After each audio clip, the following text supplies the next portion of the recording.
Hello everyone, आप सभी का स्वागत है मेरे यूट्यूब चैनल सीक्रेट स्टडी पे। तो आज जो हम यूनिट कवर करने जा रहे हैं वो है कला और वास्तुकला, जिसके अंदर हमें ताजमहल के बारे में थोड़ा बहुत पढ़ना है, थोड़ा सा हमें लाल किला के बारे में पढ़ना है। और ये चीज़ें हम जब पढ़ेंगे, कला और वास्तुकला को जब हम इतना गौर से पढ़ेंगे तो हमें किसके संदर्भ में ये चीज़ें पढ़नी है? मुगल चित्रकला के संदर्भ में। यह हमारा बीए प्रोग्राम हिस्ट्री माइनर का यूनिट है, यूनिट नंबर फोर्थ सेमेस्टर का ये हमारा यूनिट रहेगा। और जो हमारे पेपर का नेम है वो है हिस्ट्री ऑफ इंडिया 1550 टू 1700। तो बढ़ते हैं अपनी वीडियो की तरफ। तो अब हम एक बार देख लेते हैं कि मुगल वास्तुकला से हमारा क्या मतलब है। तो मुगल वास्तुकला एक प्रकार का इंडो इस्लामिक वास्तुकला है। यह वास्तुकला का टाइप है इंडो इस्लामिक, जिसे मुगलों द्वारा 16वीं, 17वीं और 18वीं शताब्दी में भारतीय उपमहाद्वीप में अपने साम्राज्य के लगातार बदलती सीमा के दौरान विकसित किया। अब लगातार बदलती सीमा से यहाँ पे जो लिखा हुआ है उसका क्या मतलब है, किस तरीके से सीमा बदल रही थी, क्योंकि वो दिन पर दिन उसमें और भी ज़्यादा सीमा का विस्तार कर रहे थे, यानी और भी राज्य पे विजय करके अपना वहाँ पे साम्राज्य की स्थापना कर रहे थे, जिस वजह से उनकी लगातार सीमा बढ़ रही थी। और जितना विस्तार हो रहा था उसी के साथ में सीमा में बदलाव आ रहा था। मुगल साम्राज्य काल में शाहजहां ने सबसे ज़्यादा इमारतों का निर्माण कराया। इसके शासनकाल में मुगल वास्तुकला का सबसे अधिक विकास हुआ है। बहुत सारी शानदार इमारतों का निर्माण किसने करवाया? शाहजहां ने करवाया। इसके ज़माने में संगमरमर जैसी वस्तु का भी इस्तेमाल हुआ है। संगमरमर एक बहुत अच्छी और महंगी धातु है, ऐसा पत्थर है, ठीक है। और इसका इस्तेमाल इमारत बनाने के लिए शाहजहां ने किया, जैसे कि आप देख सकते हैं ताजमहल के अंदर। तो जो पूरा मुगल राजवंश था उसमें सबसे ज़्यादा अगर किसी ने इमारत बनवाई हैं तो वो शाहजहां ने बनवाई हैं, और बहुत खूबसूरत बनवाई हैं।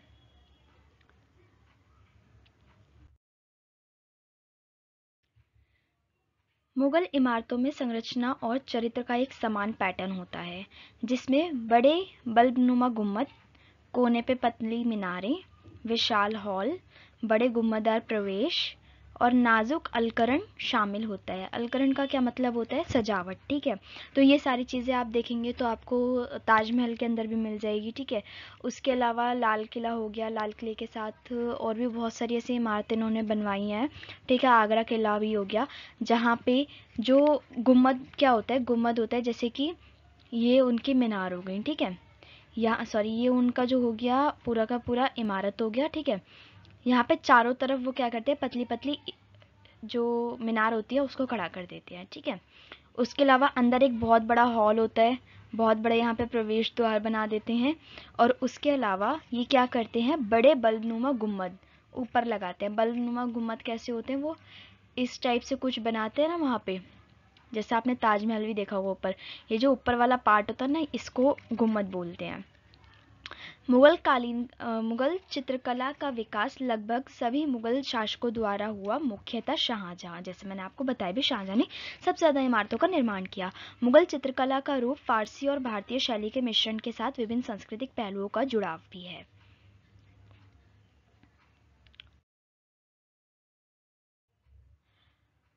आरंभिक मुगल वास्तुकला, यानी कि स्टार्टिंग में मुगल वास्तुकला कैसे शुरुआत हुई? तो मुगल वंश आरंभ हुआ बादशाह बाबर से 1526 में, यह हम सभी लोग जानते हैं। बाबर ने पानीपत में एक मस्जिद बनवाई, ठीक है। इब्राहिम लोदी पर अपनी विजय के स्मरण रूप से एक दूसरी मस्जिद, जिसे बाबरी कहा जाता है, बाबरी मस्जिद को आप लोग जानते ही होंगे, अभी बहुत बड़ा विवाद भी चल रहा है उसके ऊपर, और अब लगभग ख़त्म ही हो गया है। तो वही थी बाबरी मस्जिद जो बाबर द्वारा बनवाई गई थी। तो यहाँ से मुगल वास्तुकला का आरंभ हो जाता है।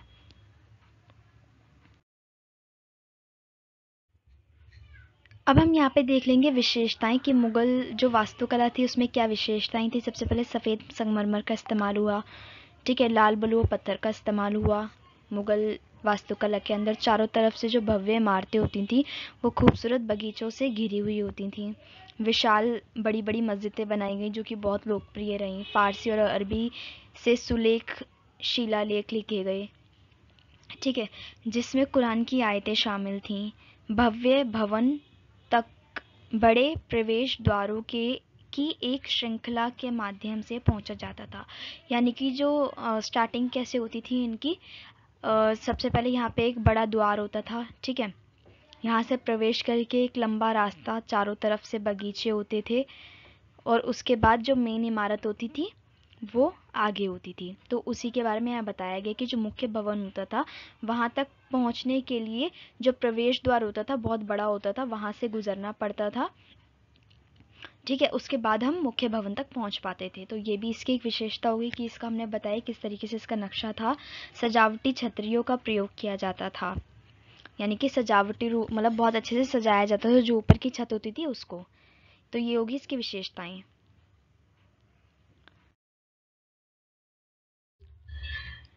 यहाँ पे हम देखेंगे सबसे पहले जो बाबर था उसके टाइम पे जो वास्तुकला थी वो किस तरीके की थी। तो पहले मुगल सम्राट बाबर के स्थापत्य संरक्षण वाला यह शहर मुख्य रूप से अपने सीढ़ीदार बगीचों के लिए जाना जाता था, यानी कि जिस शहर में बाबर वहाँ पे रह रहा था उस शहर में इसने क्या करवाए थे, सीढ़ीदार बगीचे बनवाए थे, जो कि बाबर की खासियत रही है वास्तुकला के अंतर्गत।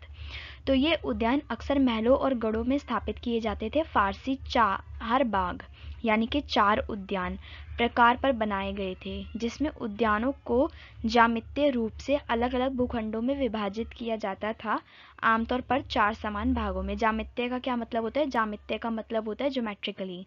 ठीक है, इसको हिंदी में बोलते हैं ज्यामितीय। इसमें क्या होता था, मेनली जो बगीचे होते थे ना उनको 4 इक्वल पार्ट्स में डिवाइड किया जाता था और तब उसको डेकोरेट किया जाता था। इस प्रकार से तिमुरिड पूर्वजों का अनुसरण किया, मतलब तिमुरिड को जो तैमूर के जो मतलब इनके जो पूर्वज थे तैमूर थे ना, तो उन्होंने जो प्रणाली चलाई थी इस तरीके से उन्होंने उसको फॉलो किया। हालांकि रैखिक विभाजन के रूप में जल चैनलों का प्रयोग मुगल नवविचार हो सकता है।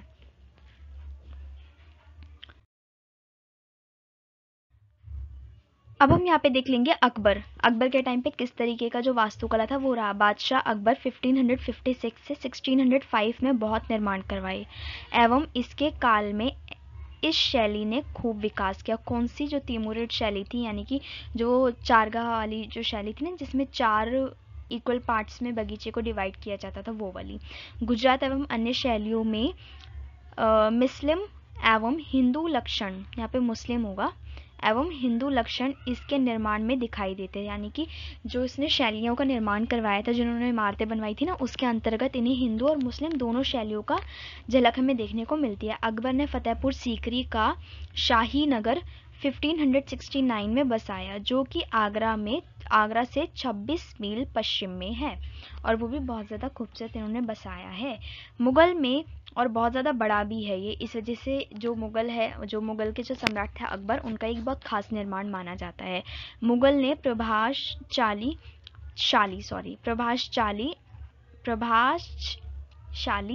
मकबरे बनवाए, जिसमें अकबर ने अपने पिता हुमायूं का मकबरा भी बनवाया दिल्ली में, एवं अकबर का मकबरा बनवाया सिकंदरा अकबर आगरा के पास में जो स्थित है।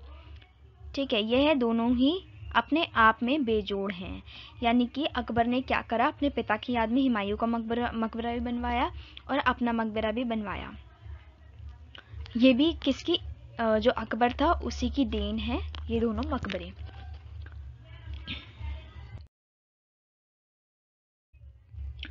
अब हम यहाँ पे देखेंगे शाहजहां के बारे में। मैंने आपको स्टार्टिंग में ही बताया शाहजहां ने बहुत ज़्यादा निर्माण करवाए हैं, सारे तो नहीं पढ़ेंगे बट मेन मेन हम यहाँ पे पढ़ लेंगे। अपनी शक्तियों का प्रदर्शन करने के लिए उसने पूर्ववर्तियों की तरह विशाल स्मारकों का निर्माण की बजाय शाहजहां ने सुरुचिपूर्ण स्मारकों का निर्माण करवाया, यानी कि इसने क्या करा, अपने पूर्वजों को ही फॉलो करते हुए ऐसा नहीं किया कि बड़े बड़े इमारतों का निर्माण करवा दिया, इसने बहुत ज़्यादा इंटरेस्टिंग जो थे ना इमारतें उनका निर्माण करवाया। इससे इस पिछली इमारत शैली की ताकत और मौलिकता ने शाहजहां के शासनकाल में एक नाजुक सुंदरता और विस्तार के परिसर का मार्ग प्रशस्त किया। इसका चित्रण आगरा, दिल्ली और लाहौर में इसके शासन काल के दौरान बनाए हुए देखा जा सकता है, यानी कि जो शैली इसके पूर्वजों द्वारा, इसके फादर ग्रैंडफादर के द्वारा जो अपनाई जा रही थी ना, उसी शैली का इस्तेमाल करते हुए उसमें बहुत ज़्यादा नज़ाकत इसने यहाँ पे इस्तेमाल करी। ठीक है, खूबसूरती का इस्तेमाल किया, और जो इसने इमारतें बनवाई वो हम आगरा में, दिल्ली में, लाहौर में देख सकते हैं कितना ज़्यादा खूबसूरत है। कुछ उदाहरणों में आगरा में ताजमहल, उनकी पत्नी मुमताज महल की कब्र, मुख्य वास्तुकार उस्ताद अहमद लाहौरी एक पंजाबी मुस्लिम शामिल हैं। ठीक है, यानी कि जो वास्तुकार थे ताजमहल के वो कौन थे? उस्ताद अहमद लाहौरी थे। ठीक है, ताजमहल का निर्माण किसने करवाया था? ये आप जानते होंगे, शाहजहां ने करवाया था। क्यों करवाया था? अपनी पत्नी मुमताज़ की याद में करवाया था, और मुमताज़ की कब्र जो है वो ताजमहल के अंदर ही है। तो ये जो ताजमहल है वो सबसे ज़्यादा एक खूबसूरत रचना मानी जाती है शाहजहां के द्वारा, और ये हमारे 7 अजूबों के अंदर भी शामिल है।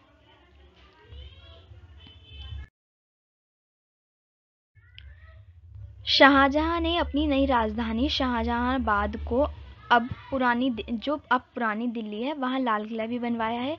लाल बलुआ पत्थर से बना है। लाल किला अपनी विशेष इमारत दीवाने आम और दीवाने खास के लिए प्रसिद्ध है, यानी कि अपनी जो विशेष ये जो इमारत है ना वो अपनी विशेष इमारतें, इसके 2 दीवाने आम दीवाने खास, उसके लिए बहुत ज़्यादा प्रसिद्ध है। और किस लिए प्रसिद्ध है? क्योंकि इसमें जो पत्थर का इस्तेमाल हुआ है लाल बलुआ का इस्तेमाल हुआ है। कहाँ पे है ये? तो ये लाल किला है पुरानी दिल्ली के अंतर्गत। आप अगर दिल्ली के हो तो आपने ज़रूर देखा होगा ये। और ये शाहजहांबाद था इसका पुराना नाम, जब शाहजहां इस पे शासन कर रहा था।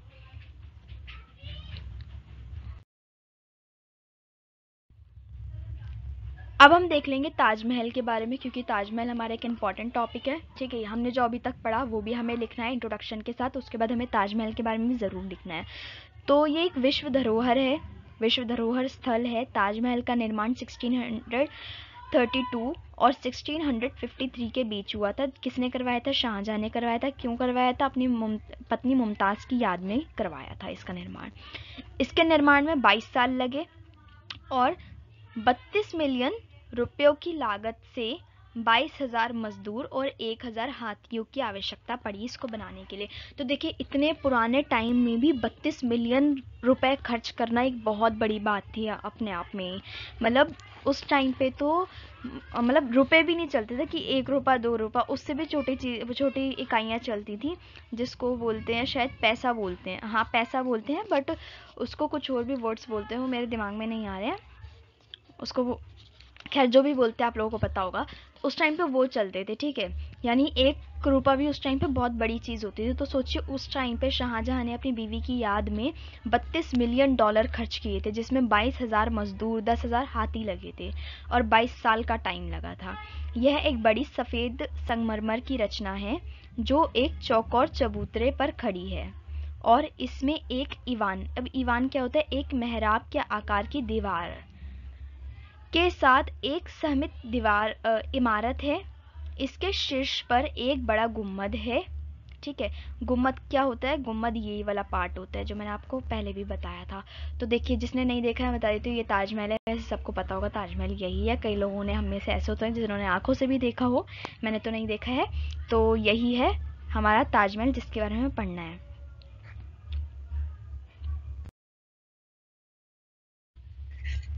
अब हमने ताजमहल को देख लिया, अब हम देखेंगे लाल किले को। तो पहले ही फोटो दिखा देती हूँ, ये है आपका लाल किला जो कि पूरी तरीके से लाल है, दिल्ली में स्थित है। ये लाल किला दिल्ली के ऐतिहासिक किले बंद, ये इसकी स्पेशलिटी है कि किला बंद है। पुरानी दिल्ली इसकी लोकेशन है, वहाँ पे स्थित है। लाल बलुआ पत्थर का बना हुआ, ये भी इसकी स्पेशलिटी है। किले को लाल किला क्यों कहा जाता है? क्योंकि इसका जो रंग है, दीवारों का रंग, वो पूरी तरीके से लाल है। और लाल क्यों है? क्योंकि ये लाल बलुआ पत्थर से बनाया हुआ है। इस ऐतिहासिक किले को वर्ष 2007 में यूनेस्को द्वारा एक विश्व धरोहर स्थल चयनित किया गया, यानी कि यूनेस्को ने भी इसको विश्व की धरोहर स्थल बताया है। मुगल काल में बनाया यह ऐतिहासिक स्मारक विश्व धरोहर की लिस्ट में शामिल है और भारत का प्रमुख पर्यटक स्थल भी है, यानी कि जो बाहर से जो टूरिस्ट आते हैं वो इसको ज़रूर देखने आते हैं अगर वो इंडिया आते हैं तो, सॉरी दिल्ली आते हैं तो।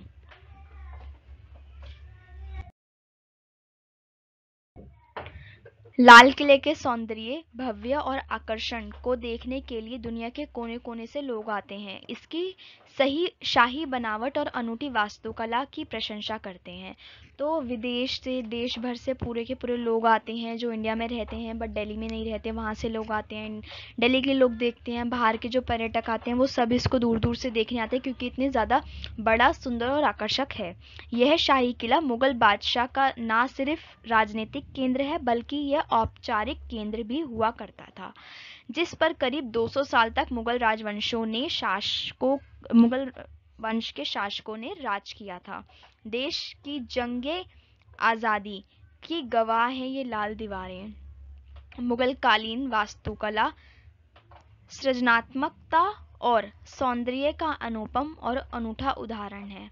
1648 में बने इस भव्य किले के अंदर एक बेहद सुंदर संग्रहालय भी बना हुआ है। करीब 250 एकड़ जमीन में फैला हुआ ये भव्य किला मुगल राजशाही और ब्रिटिशर्स के खिलाफ गहरे संघर्ष की दास्तां बयां करता है। यानी कि जो किला है ये आपको याद होगा, अगर आपने पढ़ा होगा पोल साइंस में भी, कि जब हमारा देश आज़ाद हुआ था ना, और हिस्ट्री में भी ये टॉपिक आता है, उस वक्त जो लाल किला था वो सबसे ज़्यादा मेन था।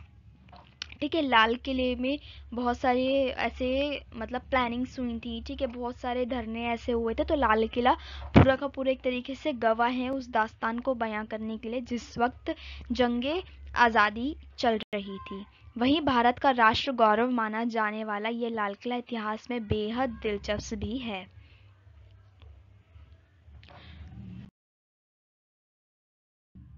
तो इसी के साथ बहुत छोटे से टाइम में हमने ये पूरा का पूरा यूनिट कवर कर लिया है, जिसमें हमने सारी चीज़ों को बहुत बारीकी से पढ़ लिया। आई होप आप लोगों को मेरा वीडियो अच्छा लगा होगा। अगर कोई भी सजेशन होगा तो आप मुझे कमेंट बॉक्स में कमेंट कर सकते हैं, और अपने सभी फ्रेंड्स के साथ इस वीडियो को शेयर कीजिएगा, लाइक कीजिएगा। आपके लाइक से बहुत ज़्यादा मोटिवेशन मिलता है। और मेरे चैनल को सब्सक्राइब करना बिल्कुल भी मत भूलिए। Thanks for watching my video.